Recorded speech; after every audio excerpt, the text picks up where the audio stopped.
Assalamualaikum warahmatullahi wabarakatuh.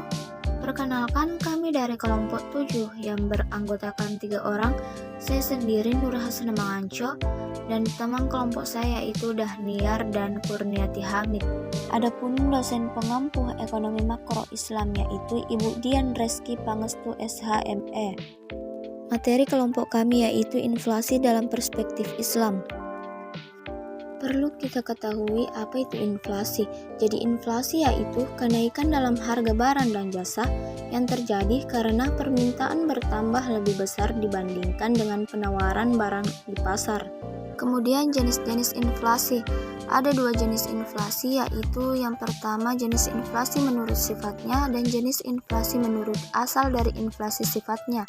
Jenis inflasi menurut sifatnya terdiri dari 3 bagian yaitu inflasi merayap. Inflasi merayap ditandai dengan laju inflasi yang rendah atau kurang dari 10% per tahun.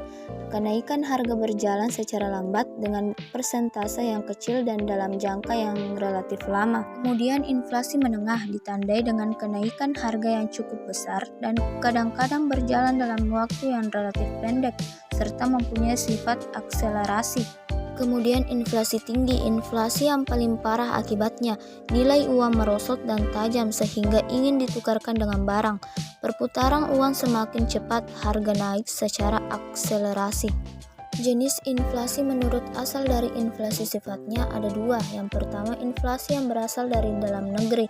Timbul misalnya karena defisit anggaran belanja yang dibiayai dengan penetapan uang baru, gagal panen, dan sebagainya. Yang kedua yaitu inflasi yang berasal dari luar negeri. Penularan inflasi dari luar negeri ke dalam negeri ini dapat mudah terjadi pada negara-negara yang perekonomiannya terbuka. Kemudian selanjutnya itu ada indikator inflasi dan sebab terjadinya inflasi. Indikator inflasi ini ada 2. Yang pertama indeks harga konsumen atau IHK merupakan indikator umum digunakan untuk menggambarkan pergerakan harga. Kemudian yang kedua itu indeks harga perdagangan besar merupakan indikator yang menggambarkan pergerakan harga dari komoditas yang diperdagangkan di suatu daerah. Sebab terjadinya inflasi ada 4. Yang pertama natural inflation dan human error inflation, yaitu inflasi yang terjadi karena sebab-sebab alamiah dan manusia tak mempunyai kekuasaan dalam mencegahnya. Kemudian inflasi yang terjadi karena kesalahan-kesalahan yang dilakukan oleh manusia itu sendiri.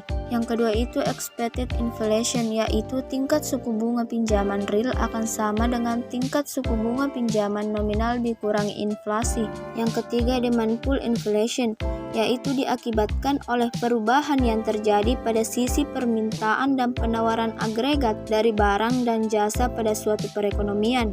Yang keempat spiraling inflation, yaitu diakibatkan oleh inflasi yang terjadi sebelumnya sebagai akibat dari inflasi yang terjadi sebelumnya lagi dan seterusnya. Selanjutnya yaitu dampak inflasi.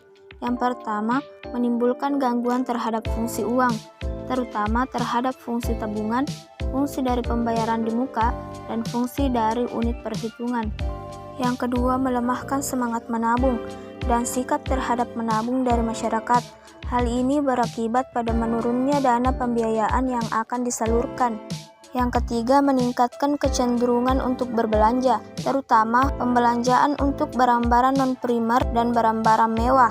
Kemudian yang keempat yaitu mengarahkan investasi pada hal-hal produktif, yaitu penumpukan kekayaan seperti pada aset properti yaitu tanah dan bangunan. Selanjutnya itu inflasi dalam perspektif ekonomi Islam. Dalam Islam tidak dikenal dengan inflasi karena mata uang yang dipakai adalah dinar dan dirham yang mana mempunyai nilai yang stabil dan dibenarkan oleh Islam. Kemudian selanjutnya itu mengatasi inflasi dalam ekonomi Islam.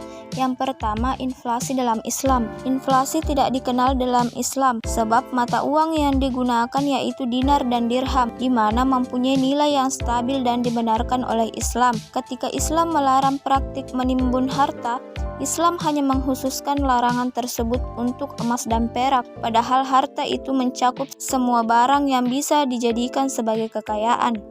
Yang kedua yaitu uang harus dicetak dengan jumlah yang rendah. Al-Makrisi menyatakan bahwa uang sebaiknya dicetak di tingkat minimal yang dibutuhkan untuk bertransaksi dan dalam pecahan yang mempunyai nilai nominal kecil.